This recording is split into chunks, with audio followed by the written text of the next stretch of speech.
Glory to God the Father and Son Yeshua Mashiach. 2 Chronicles chapter 9. The Queen of Sheba visits Solomon. When the Queen of Sheba heard what was being said about Shlomo, she came to test him with difficult questions in Jerusalem, accompanied by a very great retinue, including camels bearing spices and gold in abundance, and precious stones. When she appeared before Shlomo, she spoke with him about everything on her heart. And Shlomo answered all her questions. Nothing was hidden from the king that he could not explain to her.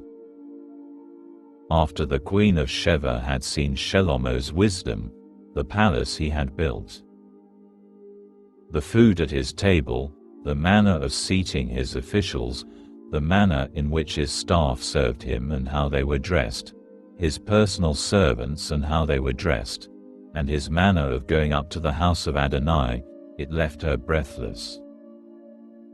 She said to the king, "What I heard in my own country about your deeds and your wisdom is true.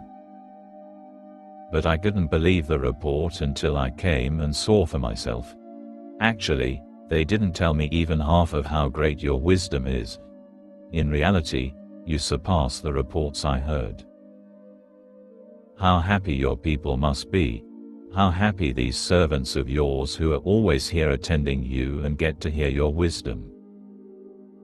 Blessed be Adonai your God, who took pleasure in you to put you on his throne, so that you could be king for Adonai your God.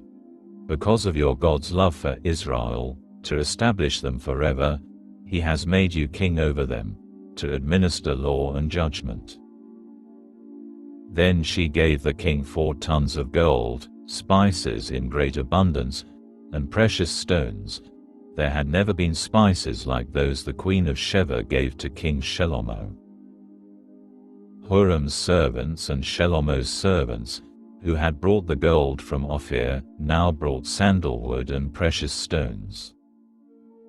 The king used the sandalwood to make walkways for the house of Adonai and for the royal palace, also lyres and lutes for the singers. None like these had been seen before in the land of Yehudah. King Shlomo gave the Queen of Sheba everything she wanted, whatever she asked, more than what she had brought to the king. After this, she returned and went back to her own country, she and her servants.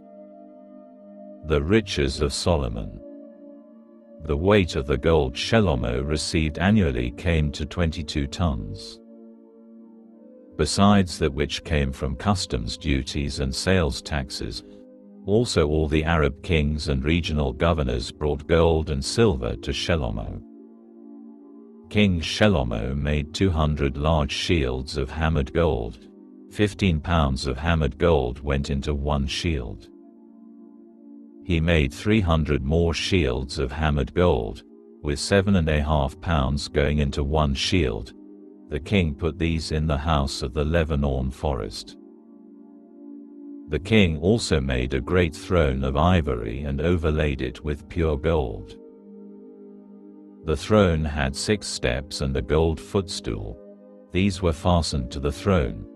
There were arms on either side of the seat, 2 lions standing beside the arms, and 12 more lions standing on each side of the 6 steps.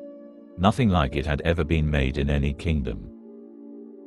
All King Shlomo's drinking vessels were of gold, and all the utensils in the house of the Lebanon forest were of pure gold, for in Shlomo's time, silver was regarded as having little value. The king had ships that could go to Tarshish with Huram's servants. Once every 3 years the Tarshish ships came in, bringing gold, silver, ivory, apes and peacocks. So King Shlomo surpassed all the kings on earth in both wealth and wisdom. All the kings on earth sought to have an audience with Shlomo, in order to hear his wisdom, which God had put in his heart.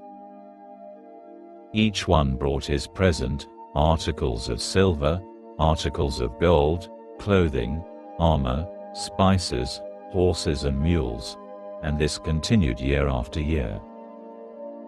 Shelomo also had 4,000 stalls of horses for his chariots and his 12,000 horsemen. He assigned them to the chariot cities and to the king in Jerusalem. He ruled over all the kingdoms from the Euphrates River through the land of the Pelishtim to the border of Egypt.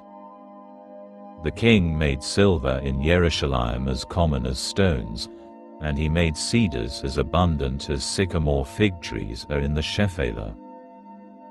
They brought horses for Shelomo from Egypt and from all countries. The death of Solomon. Other activities of Shelomo, from beginning to end, are written in the records of Nathan the prophet, in the prophecy of Achiah of Shiloh, and in the visions of Yedo the seer concerning Yerovam the son of Nevat. Shelomo reigned in Jerusalem over all Israel for 40 years.